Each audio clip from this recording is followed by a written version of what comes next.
Good morning সবাইকে। কেমন আছো তোমরা সবাই? আমাদের এদিকে বেশ ভালো ঠান্ডা পড়েছে। তোমাদের ওখানে কেমন ঠান্ডা পড়েছে আমাকে জানিও।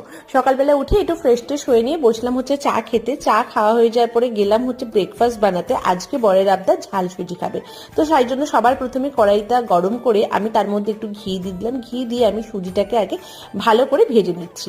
ভেজে নেওয়ার পরে ওইটাকে আলাদা জায়গায় ঢেলে রেখে কড়াইতে একটু সর্ষের তেল, তারপরে গোটা জিরে ফোড়ন দিয়ে আমি আলু আর তার সাথে একটু বাদাম দিয়ে পরিমাণ মতো নুন হলুদ দিয়ে আমি সেটাকে একটু ভেজে নিলাম।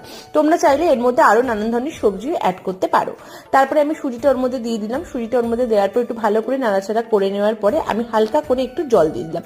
জল দেওয়ার পরে একটু ভালো করে ভেজে নিতেই তৈরি হয়ে গেল আমাদের ঝাল ঝাল সুজি। তারপরে স্নান টান করে আমি একটু গেছিলাম ছাদে চুল শুকাতে। সেই সময় আমাকে দেখলে লোকে বোধহয় ভূত ভাবতো, এমন ভাবে আমি চুলগুলো খুলে বসেছিলাম। তারপরে করলাম লাঞ্চ। লাঞ্চে আজকে ছিল বাঁধাকপির তরকারি, মুগের ডাল, ছিল হচ্ছে বিনস আলু পোস্ত, তার সাথে ছিল বেগুনি। এটাই আমাদের আজকে লাঞ্চ।